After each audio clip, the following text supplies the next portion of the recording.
Hey, this is Eve Eden. And I'm Brian Crowley. Welcome to UX Murder Mystery. Yes, yes. What are we going to talk about today? So today we're going to be talking about Robinhood, uh, and not the fox that shoots bow and arrows, or Kevin Costner that shoots bow and arrows, or Errol Flynn that shoots bow and arrows, but but the application that doesn't shoot bow and arrows, I guess, um, or was The or is do-gooders that like give money back to, the poor. Well, right. That was the idea. The idea was that you could rob from the rich to give to the poor, which I guess was the theory of the app. Um, so I will say for our intro here, you are going to want to stick around to the end because this is going to be one of the first episodes that we've ever talked about where we will actually be talking about an actual death that happened with this application. And because it's an actual death, we just want to note two things. One is that it involves suicide. So if you're sensitive to that, please feel free to skip over or whatever. And we also want to just call out and flag that you can also reach the National Suicide Prevention Lifeline at 1-800-273-8255 or text hello to 741-741, which is a crisis text line. Absolutely. It's that solution isn't what it is. It's, I think anytime you can reach out to, many people that care, we care.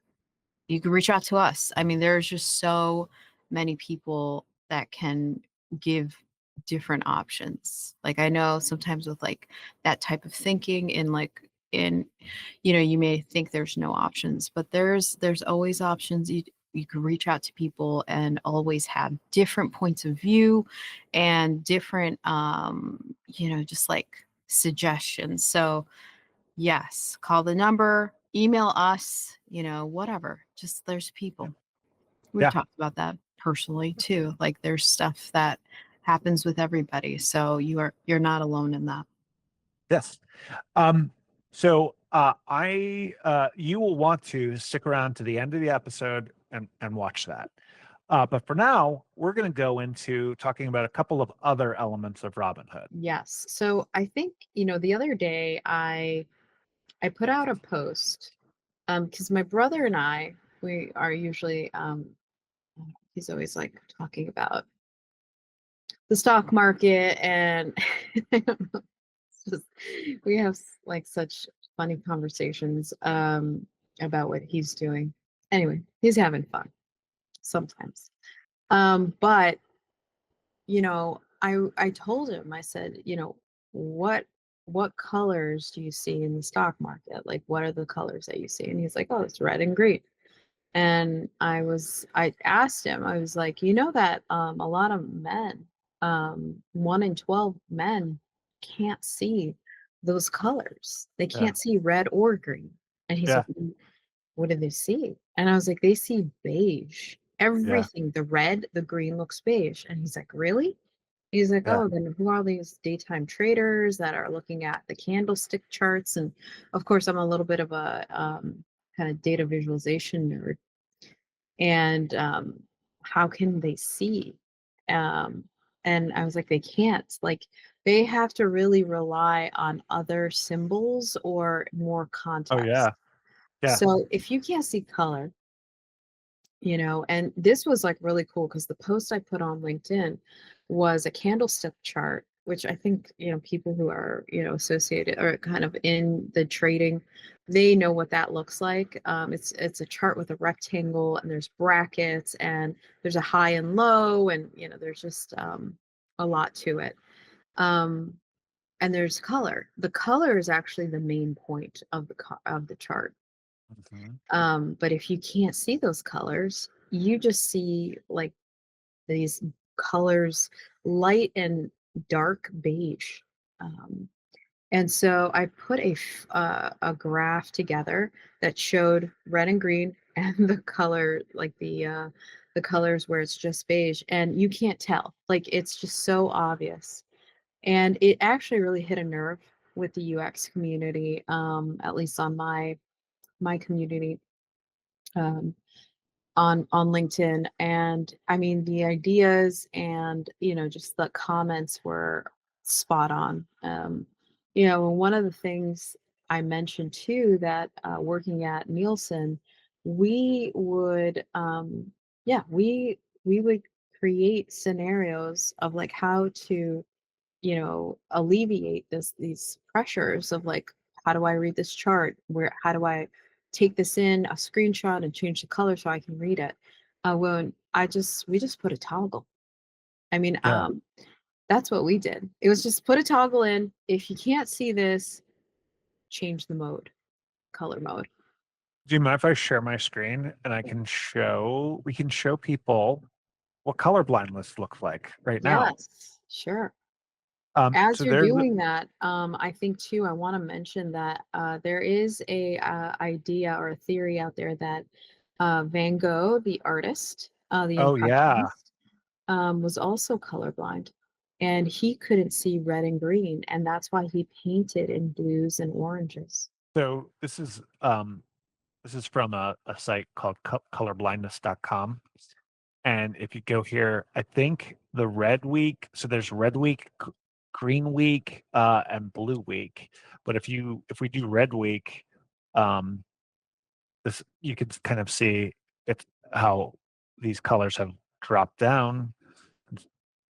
Do another for green, another for blue.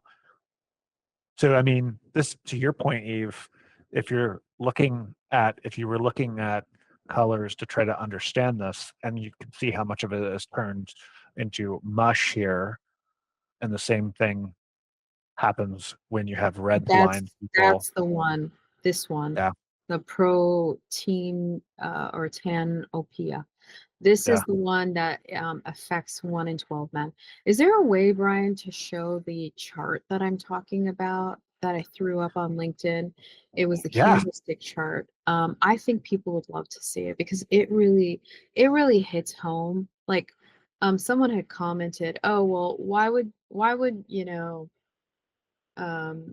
they use green or red if it was like such a big deal? Like the stock market uses it. It's like a universal like way of looking at things." And so I Yeah. told that person, I said, just because like you're now in the group that says, well, this is the way we used to do things. Like that's that Mhm. group. That's the group that is like, why would we change something we've always done? Um, and that's the problem is like there are things that have been done before or are still being done. That doesn't mean they're right, even though they've been done for decades, right? I think at one point, Elon Musk had, as he was redesigning the vehicle, there was a component in one of the vehicles, and he's like, asking, what is this thing? It was like associated with the battery. What's this like component here? Nobody Mhm. knew what it was for. He's like, you're telling me if I threw this out, the vehicle would still run? They're like, yeah, we don't know what this is. We just put it in every vehicle. I'm like, what? And it was just like one of those stories. It's like, oh my God, like this is what I'm talking about. It's like decade after decade it just runs after us like, oh, like obviously we've been doing this right all along. It's like, no, as UX folks, we need to challenge the status quo, not 100%. because of just being, anarchists or something, but because it may be like we're doing this wrong, or we need to challenge it because it isn't like appropriate for the time and place. So, anyway, I'm gonna share I'm gonna share my screen and I that was I will say that was in the days I feel like that those were in the days where Elon Musk was making some sense before he lost his mind. Um, but I liked that at least he was a disruptor and for a brief oh moment yeah. of time, you know. Yeah, I Um, think there was definitely some validity with how to challenge. Like if you were seeing this in like implementation of, things that have been done for decades, and not for the sake of it. Yes, this is it, Brian. Yeah. Look at this. I mean, this is like so good. Like, I don't even have to say anything. Yeah, and what's interesting is that within their interface, what I find really interesting about this too is like usually what people do with interfaces in order to make it more readable. I think they were maybe kind of attempting this was they were trying to use these lines, but like I don't man, these lines don't tell me anything to differentiate between the red and the green. Oh, the candlestick chart? I have a new design for that too. We need to get it patented. Well, for either the candlestick or for the typical bar graph. Yeah, Like oh, the I'm bar looking at graph. Oh yeah, man. There's I just don't so much. but usually you would see there'd be like a plus or a minus icon or something else as another way to be able to view this. So Yes. Yep. So this is just again one very like I mean, I think it's a very important detail of as UX, professionals in our field and what we're trying to do. I think, we have a responsibility for showcasing what it is that we bring to the strategic table, yes. to the monetary table, to the, governance table, right, Brian? There is a lot here. And I'm not going down without a fight. I think that our industry is being attacked because we think, we're obsolete. Like I've really heard this from our people, like product devs, developers, designers, like, oh, like we're not needed, we're not as important. And I don't see that at all. Like I think it's even more prevalent than ever before. Yeah. You know, one of the things as I was looking through it that Yale kind of to the point of what we're talking about when we're talking about just the interface and the UI of it. Mm, Um, according to the Yale Law Journal, one of the dark patterns that they were using for gamification mm, was also the randomized surprise stocks rewarded for referrals. So if I sign up for Robinhood and I refer Eve to it, then we're now linking bank accounts and doing push notifications, and now you're getting exploding confetti animations telling you that you've accomplished something, which is like feeding that dopamine hit to your users each time. Um, they were also using scratch off lottery tickets for free stocks with the new signups. Um, Actually, they were, I want to mention something about what you just yeah, talked about with the confetti. yeah. And there was a woman, she's like an influencer on YouTube, that started using a flip phone. Oh, yeah. Okay, so she was like, okay, I don't want to be on social media, right? So she was like, okay, that was like her first thing, and it was hard. And she's like, okay, I think I'm gonna go to flip phone and like stop using the smartphone features, right? Yeah. Apps, whatever. And she mentioned messaging, text messaging is not as fun on a flip phone. And I was like, what is this woman talking about? That makes sense. Look at this, Brian. What she was uncovering, of course, and me being a UXer, just listening to her talk, she was like, oh my God, I am addicted to the interface. Like, I don't know, she didn't use these words that I'm going to use. Addicted to the interface of the interactions between messages. Totally. I could totally see that. Do you know what I'm saying? So we talk about the gamification, the confetti. She's like, I like the stuff about what the messaging is making me feel. Like I got a message. I hear this cool sound coming from my phone and I feel better. Oh feel yeah. relieved, I feel special. Oh my god, she was like I was getting goosebumps as she was talking, 'cause I was like, "Oh, this is what we've done." Yeah, I mean, when because if you send happy or congratulations or whatever, it does like it'll send fireworks or it'll send like balloons will come up on Apple on animations and a flip phone. Back in the day, that did not happen. It was just simply a message, and that was good enough. It was very cool. And But she did talk about how much better she felt using not being on social media. And oh obviously the gamification of the endless scroll, just all of that. I mean, we remember when Instagram used to have like an ending? yeah, Do you remember? Like, you, like there's no ending anymore. I've not seen an ending to Instagram in so long, but there was a point where it was like, oh, you've caught up. It's like all caught up. Stop. do you know? So there's a podcast I have listened to before, or it's another YouTube show, podcast, whatever you want to call it, called Yeah. Offline. Okay. And they talked about there was an episode they talked about where there was a study, I think it was a Harvard study that basically said adults that got off Facebook, the What? once they left Facebook, they felt the equivalent of 2 years worth of therapy. No, I haven't seen that. I I'll believe have to that. look it up to actually be able to cite it properly here. But it was wild. I will definitely cite the offline episode. Um, but can we talk about? I want to talk about Eve. If we could shift gears just a little bit, Yeah. I want to talk about my favorite thing about Robinhood, Tell me. the GameStop crisis.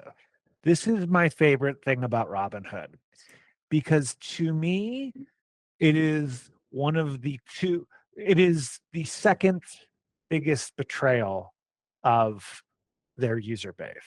The first we'll talk about a little later on. But this one to me, the concept of it being Robinhood, the whole uh to rob the rich to give to the poor, right? Mm, The whole concept of being introducing stocks, the ability to buy stocks to you and I and your kids and retailers and just, you know, not have to go to a brokerage, right? Um, so Reddit decided there was a Reddit group, subgroup, and there's a movie about this that came out a couple of years ago. Um, but there was a group on Reddit that basically started getting together, and I think the guy's name was like Roaring Kitty. okay. Um, and what he did was he was giving them advice on stocks to buy. And they decided to go against the hedge fund because the hedge fund, they like so Melvin Capital, according to Newsweek, were basically betting against GameStop. And so what Reddit did was Reddit said, well, fuck the hedge funds. We're going to go buy up GameStop stocks. And they drove the stock price from uh, uh, they drove the stock price up by 2,321% from 1995 on January 12th to $483 on January 28th. Melvin Capital is believed to have lost more than $23 billion on GameStop. Um, and then on January 28th, 2021, Robinhood had approximately $696 million in collateral already on deposit with the NCC, leaving it in a collateral deficit of approximately $3 billion. Um, so then Robinhood decided to remove GameStop from the search result to basically cut off the communicate. So basically, Robin Robinhood was enabling the poor was robbing the rich to give to the poor, and then when the rich started to complain, they they set fire to Sherwood Forest.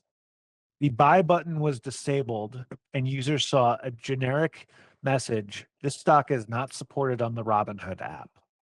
Mhm. I remember seeing that. The app's rating plummeted to 1 star after being bombed with a barrage of critical reviews, with commenters alleging market manipulation. Again, this is a UX problem. This is a UX problem. This is a business problem. You've used gamification. You've enticed users. You've told people to go promote your app. Right. You've hit them with a dopamine rush. You've turned regular human beings into GameStop or into stock traders, right? It's just so dumb. Yeah. Right?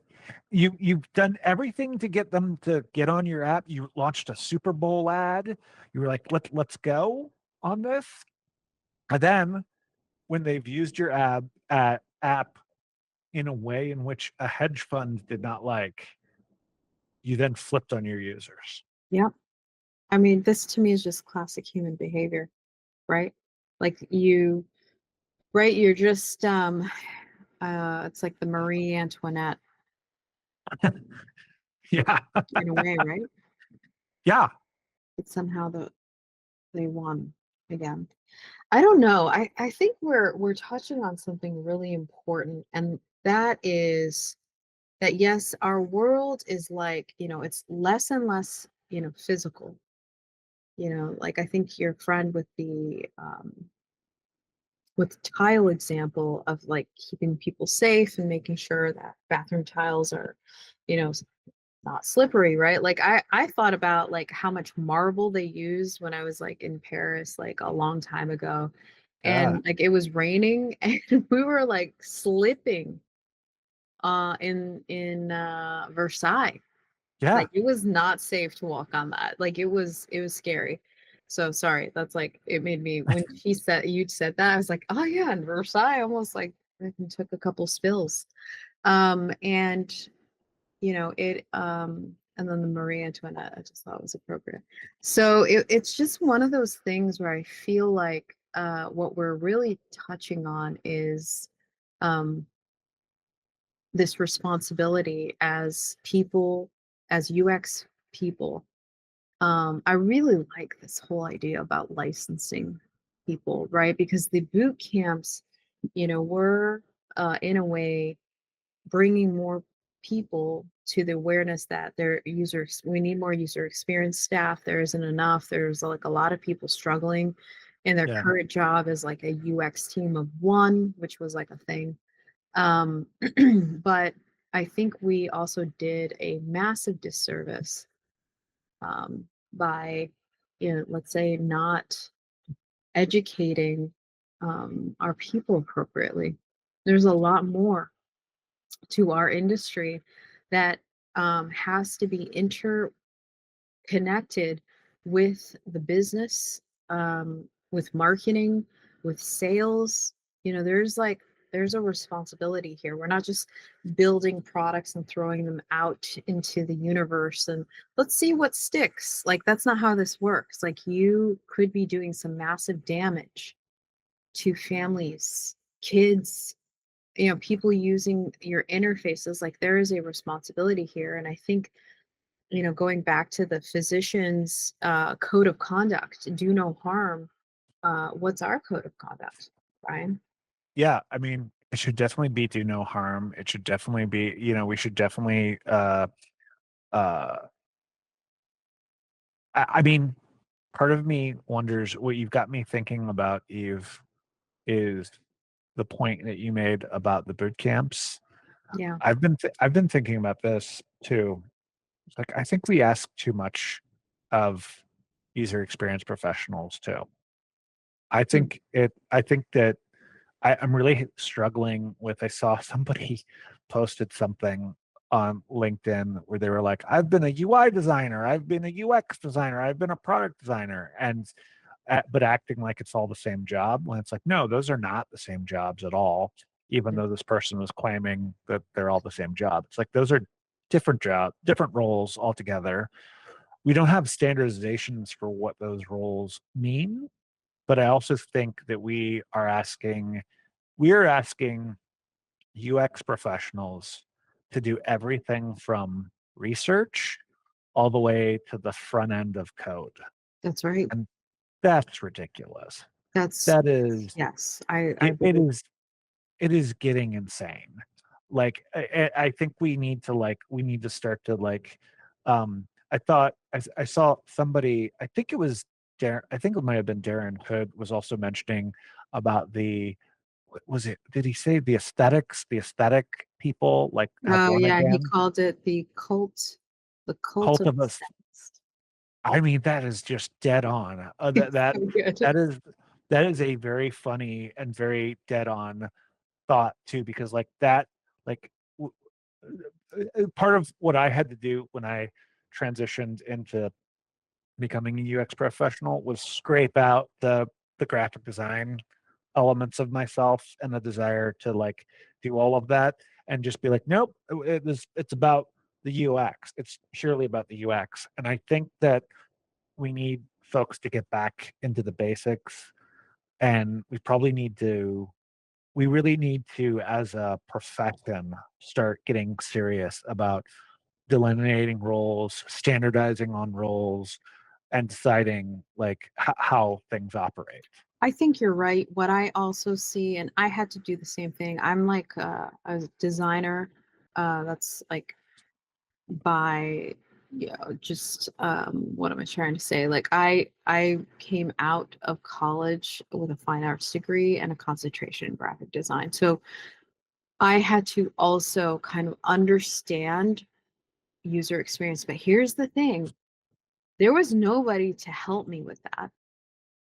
We were coming of age. Brian, come on. We Yeah, were coming of age in a way, right? In our yeah, 20s with like the distinction of where user experience. It's not like somebody was like, "Hey, in school, let me tell you a little bit about user experience." No, there was nothing like that. Human computer interaction was not like on the scene until I think what 20, I'm guessing 2010. Like I get. it wasn't something that at least was offered early 90s, or I'm sorry, late 90s, early 2000s. It was around, but it was very, very niche. From what I understand, there were people that had HCI, but like a lot of that stuff, the HCI stuff, I was listening to somebody, a lot of the HCI, original HCI Yeah, degrees, and that's human computer interface interaction. interaction. Yeah. It's both. A lot of it was geared towards the airlines. It was I was listening to someone who is saying that it had to do with like they would go into the airline pilots cabins, and they were like figuring out how to make the um, make the make it more accessible for the pilots to be able to use these commercial airliners. That's a great, I think we should definitely look into talking about this more because I think the inception of user experience, the Yeah. birth, Yes. yeah, that we can talk about that all day. There's a lot there, but I mean, we were just coming into it, right? We're like, oh, what is this? Like, how do I use this appropriately? But I wasn't taught.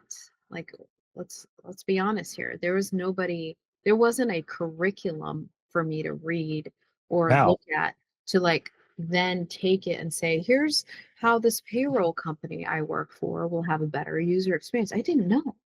I didn't well, know, right? There was not like that type of guidance and especially leadership. I mean, Eve, that goes to our origin story of how we met, of us becoming the instructors at Kansas State and University of Wisconsin, us Yeah, becoming the adjunct as instructors there was because of the fact they were like, "What do we do? How do we make this career work?" And just a as a so they hired another company that then hired us and brought us in to teach their students. um and there are still like, I mean, there are still places in Chicago and Nashville and elsewhere that are still like have classes where are not staffed or do not know how to teach their students Sure. about UX careers. Oh yeah. I mean, here they talk about the boot camps a lot. Yeah, They reference them because there was a big gap. There was a gap that needed to be filled with like companies that needed what we would do, but didn't have like the context or the language, even now, to like really understand what it is. Like, how do you apply this at a yeah, strategic level? Um, but so we have a long way to go. Here's the thing: if there's anything to take away, at least in my mind, from this episode, is the hope that we are going to continue to kind of take our machetes and hack at this jungle. yeah, absolutely. And we should probably then, Eve, as we do this, we should probably transition into our final story of today, which will be talking about the story of Alex Kearns. And one of the things that I have thought about, I was thinking about as we're starting to talk about this, was when I was in art school, I had a um, uh, fellow student. Her name's Mishu Sanchez. She's a very incredible graphic design or incredible interior designer. And I think she did graphic design, and she also does paintings. And she and I were classmates, and I remember her learning about interior design from her, or learning a little bit about interior design. And this was back when I was an illustrator and just a painter, and not really interested in. I had UX was far outside of my realm. And I remember her telling me that interior designers have to think about the slickness of the tile that's outside a shower or a bathtub. And that a tile that's too slick or too high up or too low, like that, how your foot lands on that can affect whether you slip and fall or whether someone gets injured, even thinking about stairs. There are all types of considerations about how you design something, how you make something, how it can affect a human being and a human being's body or et cetera, et cetera. And I remember at the time being like, ooh, fuck that. I do not want to ever have to deal with any of that. That sounds really bad. But now that we're in the age of digital products, the stuff that we make can have devastating consequences. And in the case of Robinhood, the lack of care shown here, according to, I'm going to cite my sources here, CBS News, and this was also reported on CNN.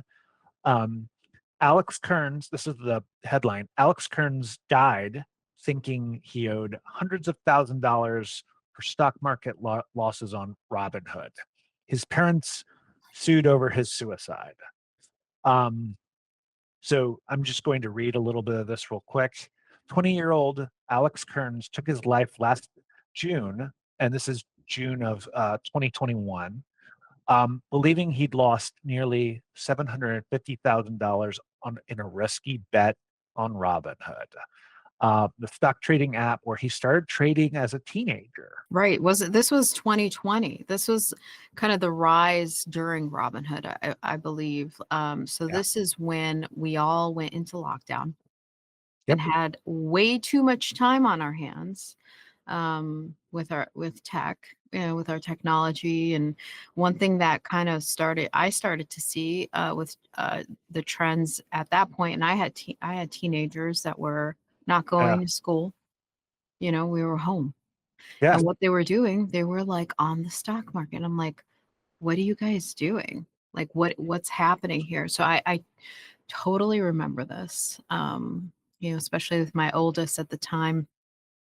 I think she was like 17 and she was like, "Oh yeah, I just put money into I don't know what, Tesla, like her money she like, would get from like Chick-fil-A, like that's where she worked."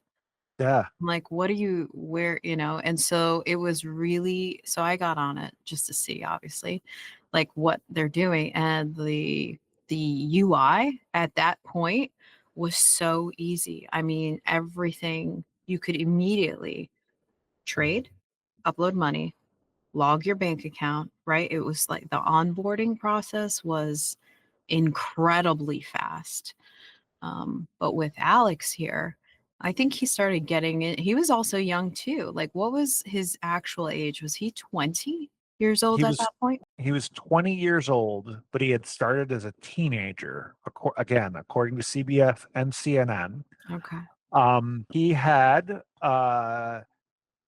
let's see, I think I had read that he had so he started with his own savings. It was grandma and grandpa money, Of said course. his dad.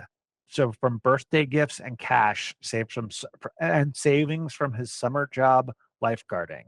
All told, he might have had $5,000 in his savings. So I don't know about you, but like it looks like what he and so the ultimate irony of this all, reading into this, is that even though he had the perception that he looked at it, you can see a screenshot here, and the screenshot here shows minus $730,000. So he saw his account uh, in Robinhood showing minus $730,000. And then at 3:26 a.m., he got sent an automated email saying that Alex needed to take immediate action and requested a payment of more than $170,000 in just a few days. That was the same. That was, you said 3 o'clock in the morning. That was sent to Yes. his inbox. Yes. Why is it being sent at 3 a.m.? What is what is that about? It's probably some automated timer, and it just, some automated thing in the system. Maybe it was like set to 24 hours or 12 hours. um I I I d- I don't know off the top of my head. There's not an answer here. um his dad says uh he so according to this article, in fact, according to this family's attorneys, Alex may have not lost money at all because of the way the options bets were structured. To So think about that, he was using options. he was using Okay. options. Okay. So he took 5 grand and somehow made it into 16, right? That was like another part of the story because it's, like they said, grandma, grandpa's money. And then and I remember, I don't know if you do, using Robinhood in 2020, but the stock market was going wild. Like Right. it was on the up. So anytime you'd put money in, you were getting money out, and you could pull that money out immediately from Robinhood. So it was a weird time. And like kids are like, whoa, I just made $100 doing nothing, like just like messing around. And so I remember that frenzy of like at least my kid doing it. And so I could only imagine what he must have felt like on a dopamine high, like Yeah. just trading in his savings and getting triple the amount. That's what it sounds like it happened. Yeah. And then it looks like so his dad says he thought he blew up his life. He thought he was screwed beyond repair. I mean, I don't know. I don't trade options. I don't fully understand them. I would have to like Google it and like really kind of Right. like think about it. I am not that's I know other friends done stuff like that. I cannot pretend to I'm not say that I'm that smart about all that type of work. Um, but it sounds like he wrote to them, I was incorrectly assigned more money than I should have. My bought my bought puts should have covered the puts I sold. Could someone please look into this? That's what So he sent an email to support. the support. Okay. And he got the automated message of, thanks for reaching out to our support team. We want to let you know that we're working to get back to this as soon as possible, but that our response time to you may be delayed. The company then assigned him a case number. His dad says, and their response was a canned reply. Basically, we'll get back to you later. And his dad also says, it haunts me. It really does. Well, yeah, Later that, because it's a like a 3 o'clock in the morning thing. Like, who's thinking clearly in that part of the world at that time, getting this 3 a.m. email? That's inappropriate. Like, you know what I mean? Like, just that alone, like, what would happen to you if you got an email? You couldn't sleep anymore. This is a 20-year-old kid. yeah, 20-year-old kid, and you've thought that you have taken. Yeah, you're scared to tell your parents. You probably didn't tell your parents everything, maybe. I don't know. But you're terrified because you get this random email about owing, 100 plus grand.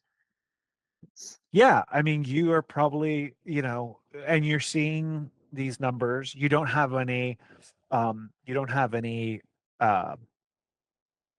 context as to what these numbers mean. Right, and you're Um, reaching out for support. No one's there. You get a templated email that says we received your request as a 20-year-old. Do you know what I mean? It's just like, no. Like, this is what we're talking about, especially when you're looking at the customer service like cycle of like the touch points. um yeah, like, this is like a lesson learned, especially in these kind of weird circumstances where it's like, hey, demanding money. One thing happened to my kid is she was trading so much, she got blocked from Robinhood. oh, really? Yes, she did. Wow. Yes, so somehow she gets a message, she told me about it, that she was trading too often, and they put a block on her account for, I think she would have said like 2 weeks. I don't know. I'd have to confirm with her, but it did happen to her where they were like, "Hey, you're trading too often. You have to like kind of wait," and they blocked her account during this time. I'm I'm sharing my screen. I don't know if I hope this will come through in our uh show, but part of the reason I wanted to share the screen was to like give folks context, see like this is what he saw. And if you are like, to me, Eve, I don't know about you, but like if I'm looking at this and I'm 20 years old, what am I being told here? What's being conveyed to us is like you're seeing a big $16,000 Well, of look, what you look at look invested. at the 5. So if you say day 1, okay, this is just one day, never mind. Okay, so the UI here is kind of weird, right? Because you see $5,506 and 91 cents went down today. Yeah. You made money after hours. What does that mean? Right? So then there's this, and look at these percentages. Like, this is what I'm talking. This has to be 2020, right? So you see that, then you see cash. Cash has a negative sign on there. And your What? buying power also has the same negative sign on it. So like, But yet there's 16, something's not right because it says you have 16,176.14 you've invested. So this has to be your total. So what is this cash number? This is where the interface, just isn't, well, first of all, it isn't enough to like give you context on what's happening to you. Also, this is like, taking in consideration, like, this is I mean, okay, you're 20, but you're a kid. I can only imagine at this point, especially in lockdown, like, you're at home, you're probably not going to college right now, right? So it's just like this is just too many, it's almost too many like things that are happening all at once that are scaring the shit out of you. 100%. I mean, and you're seeing this number where you're seeing this number right here, and you're just like, oh my God, right? Like I, I ruined my life. I have ruined my life. This number seems insurmountable, and versus this number. Is this, And can you even do this? Like, can someone, this doesn't make sense. Brian, I don't understand this at all. How can someone invest so little, right? And then owe this much? Like, I get the options. There's something here that's not driving. yeah, it really is just kind of crazy.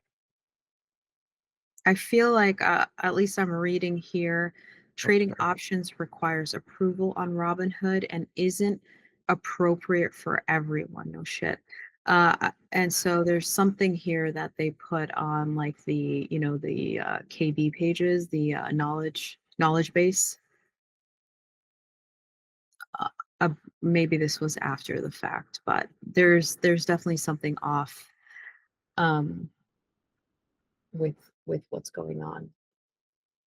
Uh, this is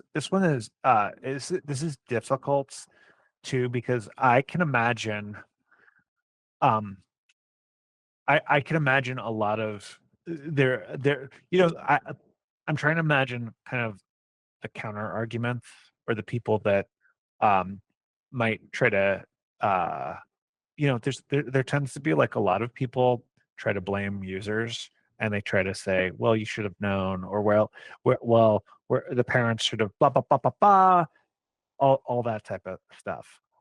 And I just kind of think of the fact that, like, this is why this to me is like one of the reasons why we need like licensing in UX, and we need licensing in software development, and not licensing in the licensing the same way that the interior designers can get in trouble, or the way that people any if you build something in the physical world that causes harm, you can be sued. You can lose your license. A doctor can lose their license. Um, a lawyer can lose their license. Like, financial person can lose their license, right? I see where you're going with this. Why? That's why I wouldn't take certain jobs. Yeah, I would tell my friends this, like, I can't work on GPS. I don't want to, and I don't want to work on medical devices that may mistake, especially like, and you've heard these horror stories from like yeah.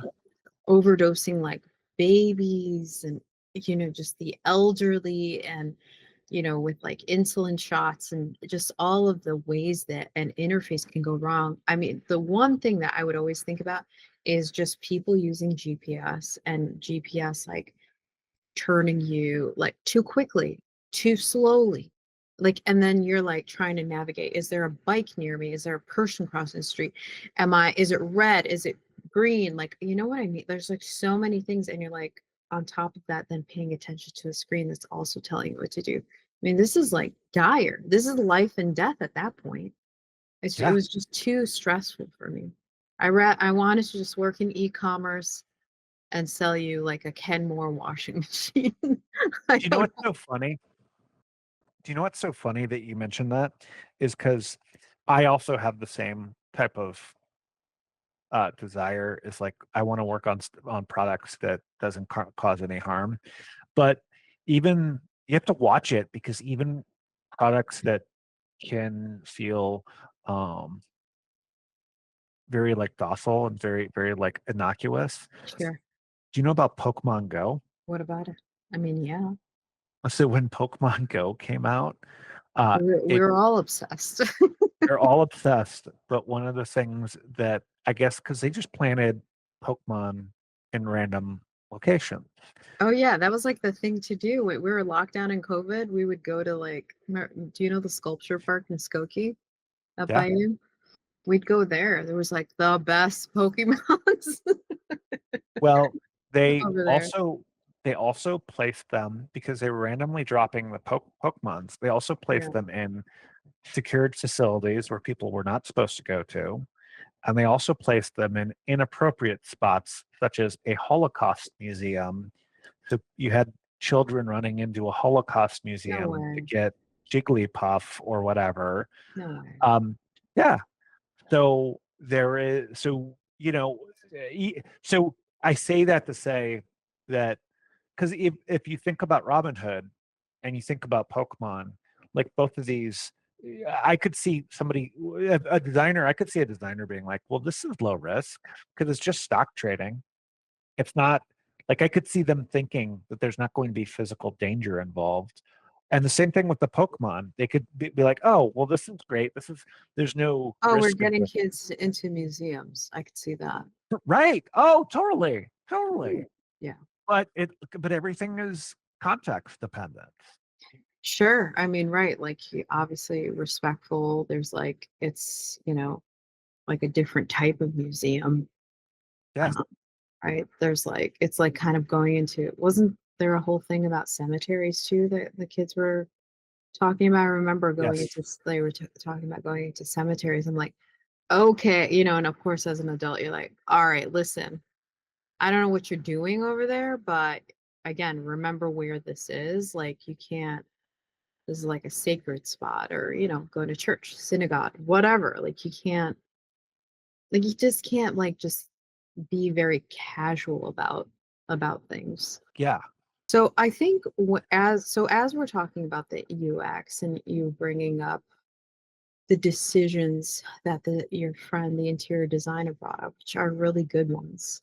We are faced in that same dilemma of like, what are the right decisions? And I'm going to repeat this until, I pass away. But I think what I want to really condone is the fact that the more you can test your interface, the more you can talk to people who are using the product, or the more you could maybe predict, if you don't know who the user is, predict these people and just get some face-to-face interaction, or, virtual feedback, the better off you're going to be. The more, Brian, as I look into our field, and I think what you're talking about, this whole certification thing, this licensing thing is huge, because just like doctors, I mean, don't they have like a code of conduct? Do Yeah. no harm. Yeah. Isn't that their thing? Do Yeah. no harm, I think, is like their, and so same, like, it's the same thing. I mean, we are in, maybe not every context of, how people are interacting with the computer or with technology. We have to like be, almost like have some sort of list of, like almost rigor, like a rigor of like, is our interface, is this application, the platform doing these things? And that should just be foundational. That's just basic. Yes. I I think that we need that, and we also need, I keep thinking about the fact that it's so unacceptable that there is no customer service. I think that that's becoming, a lot of UX professionals were put in place to design systems to replace customer service. Oh, you Whether it mean was like the self-service option? the self-service option Absolutely. We were, and putting in oh, now they're going to fill out, like if somebody at a company is telling you like, oh, we're going to like have them fill out forms, or we're going to hide the contact information of the company, or all of this stuff where we are. And even I can't, how many of us have like called customer service for an airline flight or for some kind of issue that happens? Maybe it's something minor, maybe it's something that's major, and you call up, and what happens? You get sent to a call center that's overseas, where the person that you're talking to has no context as to what the situation you're dealing with is. They're pretty much told, because they're getting paid by the hour, and they're getting paid to get you on the call and get you off the call and take the next person. sure. And we designed those systems. And like now it is our responsibility as practitioners to start taking those systems apart Yeah. for our users. Yeah. So I think, with what happened, just I think perfect storms, right? Like hindsight's 2020, Brian. Like I'm not saying that we should give like companies a pass at like dangerous interfaces that could really put people, just mislead people. Um, but there needs to be governance. There needs to be licensing. I think having that in order to protect people like Alex from I mean, absolute just complete devastation. There's no reason why that kid should not be here. I agree. So Eve, what would you so we've talked about a whole lot of things. We've talked about Alex Kearns today. We've talked about the people that went through the GameStop issue. We've talked about kind of the addictive gamification that was used to like get people hooked in. If you were to get if you were to come consult or get hired at Robinhood or a competing financial firm, and you were to, and you're there and you're starting to think of like how you might take this apart or how what approaches you might take um, to solve some of these issues that they've had. What actions would you take? I mean, I go back to like how the design process works. We I take a team that knows how to do research. We'd go through an audit of the platform. So let's say we're looking at Robinhood. We'd Yeah. go through an audit of the platform. We'd read on all the feedback we've received from customer service. I partner with customer service leads. They have a direct line to us, because I think getting that feedback, immediate feedback, is so crucial. And then really targeting to see, are there patterns that people are reporting that we could prioritize. I'd understand the business objectives of Robinhood because this is really important. And I do want to talk about the ROI of design, but like how the business objectives compromise. That's the right word. How the business objectives compromise the end user. And instead, what I want to do as very smart, empathetic UXers that we are, that we need to learn the business. We need to learn the business objectives. And what I mean by business objectives is you go to your company and on their intranet site, they usually have pillars or principles, whatever they're called in your company. You take a look at them and you memorize them, you tattoo them into your brain because everything you do should ladder up to them, and Hmm. that's how you'll get the ears leaning towards you and your UX group, the CTO, the CEO, because you can speak in their language. So I would do that. I'd do skip level meetings. It's obviously skip level meetings. It just gives them insight on what we do. So as you're kind of learning the hierarchy, you're also having the ear of a VP, a director, a C-suite. The more you can get other people to hear you out, the more leverage you have. That's crucial. Um, I'd go into the um, I'd build relationships with the dev team. Developers, right, are the programmers and designers. We should be besties. Like whoever is leading up those uh tech folks, like the developers, the UX and development team should have a relationship, one of the best relationships in the company.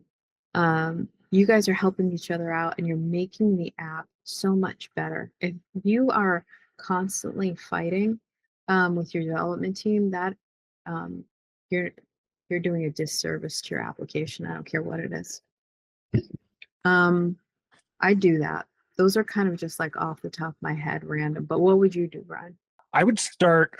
I would start by banning teenagers from being able to use the app. I think that's too young to get into like finances. And I say this as somebody who, when I was in elementary school, I won a Disney stock that I still own to this day, which was weird. And it was a weird way to like to understand the stock market, but whatever. Um, so I would ban teenagers first. I would say I would I would add a lot of friction to the site, to the app, site, yada, yada. I would add a lot of friction. And what I mean by friction is I mean, if you introduce something like options, then there should be explainer educational videos explaining what options are, how they operate, how they work. And I would really, really put those in front. I would also try to start small. So like if you want to do an option, we're going to teach you how to do an option trade. We're going to start with like penny stocks. And you're so that that way you're understanding the principles first before you get too over your skis. Duolingo does that really well with so they're doing like you know, they do a really good job. I think Duolingo is a great app, but Duolingo does a really good job of like giving people small bite-sized nuggets of information. So you learn how to speak languages, or how to play chess, or how to do math problems in very small little chunks. And I would think about doing something similar with that in terms of financial education that way. Um, that those would be probably my big starting points Mm, um, for the product. The other thing that I would really push on them about is like you cannot betray your users the way that they did. You cannot um, you cannot if a hedge fund is going belly up because they're using your service and because users are using your service and are able to bet up against the hedge fund, well, that's the fucking game, and you cannot be rigging the game against you cannot be rigging the game, or you know, you cannot be calling yourself Robinhood and then be saying like, nope, we're actually a crooked casino, and we're actually a crooked casino where the house always wins, and we're going to shut down the players when the players are playing the game. That makes no sense. So I would say like that is betraying the people that you are asking to use your product.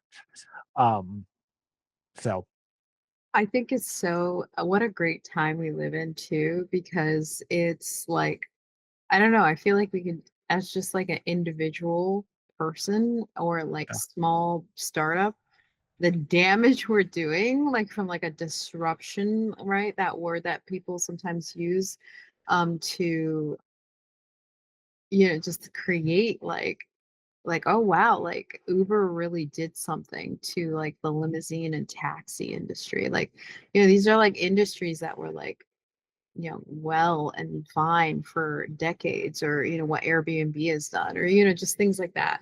Obviously they've grown so much, but in their infancy, um they scared people. Yeah, and I mean, Uber is kind of an evil company, but that's a whole nother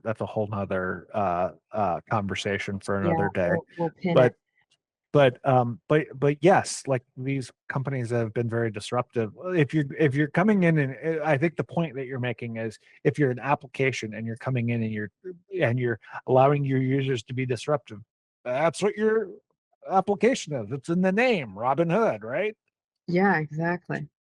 It's just, I think it's like I think it's what is that? The road is paved with good intentions, but Oh what yeah. kind of road? Yep. Absolutely. Yeah. Like, subscribe, and follow, or become our next victim of bad UX. UX Murder Mystery is a joint production of Eve, User Experience Design Agency, and Crowley UX, where systems meet stories. It's hosted by Brian J. Crowley and Eve Eden. Edited by Kelsey Smith. Intro animation and logo design by Brian J. Crowley. Music is by Nicholas Lee. You can follow us at UX Murder Mystery. You can email us at questions@uxmurdermystery.com. UX Murder Mystery is a copyright 2025, Brian J. Crowley and Eve Eden. Thanks for listening.